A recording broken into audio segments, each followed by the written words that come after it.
Hello everyone. तो यहाँ पर गॉसनर कॉलेज रांची ने अपना फॉर्म जो एप्लीकेशन फॉर्म 2021 का एडमिशन के लिए जारी कर दिया है। तो साथ ही न्यू एडमिशन के लिए उन्होंने सारे डिपार्टमेंट का प्रोस्पेक्टस भी जारी कर दिया है। तो ये बहुत ही ज़्यादा ज़रूरी है कि आप फॉर्म भरने से पहले प्रोस्पेक्टस में दिए हुए इंस्ट्रक्शंस क्राइटेरियाज को एक बार पढ़ लो, ठीक है। तो ये प्रोस्पेक्टस उन लोगों के लिए है जो लोग गॉसनर कॉलेज के इंटरमीडिएट में आर्ट्स में एडमिशन लेना चाहते हैं। तो प्रोस्पेक्टस में आप लोगों के लिए क्या कहा गया है, चलिए मैं आपको बताती हूँ।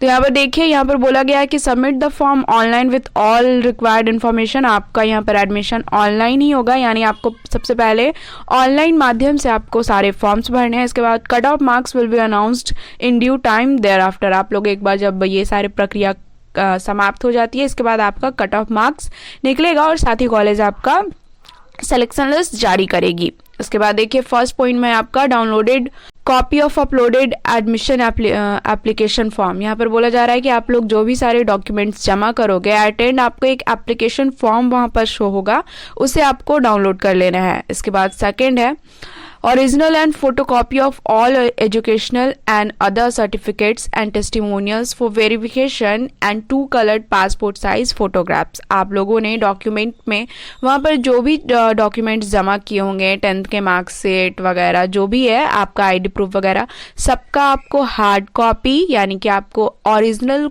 कॉपी जब आपका सिलेक्शन हो जाता है, जब आप एडमिशन लेने जाओगे कॉलेज, तो वो लोग आपका हार्ड कॉपी ओरिजिनल देख के वेरीफाई करेंगे कि आप लोगों ने जो अपलोड किया है वो उससे मैच करता है या फिर नहीं। इसलिए आप लोग जो भी डॉक्यूमेंट्स अपलोड करोगे वो सभी को लेकर आपको कॉलेज जाना होगा। साथ ही में आपको 2 पासपोर्ट साइज का फोटोग्राफ्स भी लेकर जाना है। उसके बाद थर्ड में आपका letter of parish priest if from Christian minority community, और सेम आपका फोर्थ में है letter from parish priest if member of GEL church.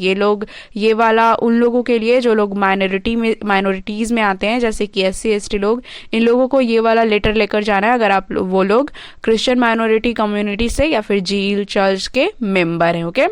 इसके बाद 5th नंबर में आपका certificate of competent authority of claiming reservation. आप लोग अगर रिजर्वेशन क्लेम कर रहे हो कि आप SC ST OBC का रिजर्वेशन के तहत रिजर्वेशन लेना चाहते हो, तो अगर आपने इस बेसिस पर आपका सिलेक्शन हुआ है तो आपको एडमिशन के टाइम अपना कास्ट सर्टिफिकेट भी वहाँ पर लेकर जाना होगा। उसके बाद 6th नंबर में देखिए, please come prepare to take admission, the fee will have to be deposited in the bank account provided in the bank deposit challan to be provided after verification from the fee counter. आप एक बार prepare होकर जाइएगा कि आपका admission लेना ही है। उसके बाद आपको वहाँ बैंक से जाकर चालान वगैरह के थ्रू आपको वहाँ पर फी पेमेंट करना होगा। साथ ही यहाँ पर 7th में है, they after take admission in the fee examination counter number 1 और 2। कॉमर्स का 3 में है, आर्ट्स वालों के लिए काउंटर नंबर 4 में जाकर एडमिशन लेना है। इसके बाद बात करूँ आपके यहाँ पर फी स्ट्रक्चर की, तो देखिए जनरल और OBC वालों का बताया गया है 16,240 लगेगा आपका एडमिशन का। SC ST वालों का यहाँ पर है 15,620। साथ ही अगर यहाँ पर काउसन आपका बताया गया, देखिए अगर आपके पास माइग्रेशन नहीं होता है, यानी कि अभी कॉलेज स्कूल्स वगैरह आपकी डिले कर रही है देने में, तो आप लोग स्क्रूटनी पर रख सकते हो, यानी कि वो लोग थोड़ा ज़्यादा पैसा लेते हैं। जब आप लोग उन लोगों को माइग्रेशन प्रोवाइड करवा दोगे तो आफ्टर सम डेज मंथ्स वो लोग आपका वो स्क्रूटनी वाला मनी आपको वापस कर देंगे। तो माइग्रेशन नहीं होने पर आपका 17,465 लग रहा है और इधर SC ST में 16,845 लग रहा है, ओके। तो ये आपका फी स्ट्रक्चर था। अब बात रही यहाँ पर हॉस्टल की, तो देखिए hostel facilities offered by the college is limited, therefore students not living with their parents natural guardians are advise to make their own arrangements. अगर आप हॉस्टल में रहते हो और आपके मतलब बाहर रहते हो, तो हॉस्टल फैसिलिटीज जो है कॉलेज में लिमिटेड ही, अगर आपको वहाँ नहीं मिलती है तो आपको एडमिशन लेने के बाद जल्द से ही कहीं आसपास अपना अरेंज कर लेना है रहने के लिए। इसके बाद है course of study, the college offers the following courses for intermediate based on CBSE curriculum of the Jharkhand academic council. यहाँ पर अब आपको आपका पेपर्स बताया जा रहा है कि इंटरमीडिएट में आपको कौन कौन से पेपर्स दिए जा रहे हैं, ठीक है। तो पहला होता है आपका 2 होता है, एक कंपलसरी पेपर्स होता है, एक इलेक्टिव। कंपलसरी जो कॉलेज आपको देती है, इलेक्टिव जो आप लोग अपने चॉइस के अकॉर्डिंग इलेक्ट करते हो। तो यहाँ पर कंपलसरी देखिए आपका हिंदी या फिर इंग्लिश में से कोई दोनों एक होगा। इसके बाद आपका one of the elective languages mention in the B है, बी में आपका हिंदी है या फिर इंग्लिश है। इसके बाद 3 आपको ऑप्शनल चूज करने हैं। ऑप्शनल में आपको बहुत सारा पेपर्स दिया गया, इसमें कोई 3 आपको चूज करने हैं, जैसे कि आपका है history, political science, economics, philosophy, psychology और जियोग्राफी और anthropology.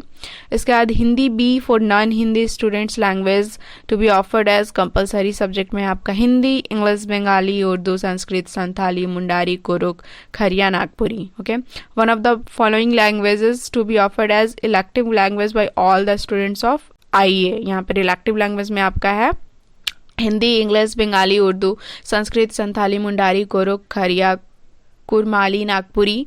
Please note that the same language can not be offered as both compulsory and elective, यानी कि आप कंपलसरी सब्जेक्ट में भी सेम लैंग्वेज ऑप्ट कर रहे हो और इलेक्टिव में भी सेम लैंग्वेज, ऐसा नहीं हो सकता है। तो प्रोस्पेक्टस में आपका बस इतना ही कहना था। साथ ही आपको एडमिशन लेने के लिए फ़ोन से ही कैसे आप घर बैठे ही फ़ोन से अप्लाई कर सकते हो, उस पर वीडियो बना हुआ है बहुत ही अच्छे से, सिंपल प्रोसेस में।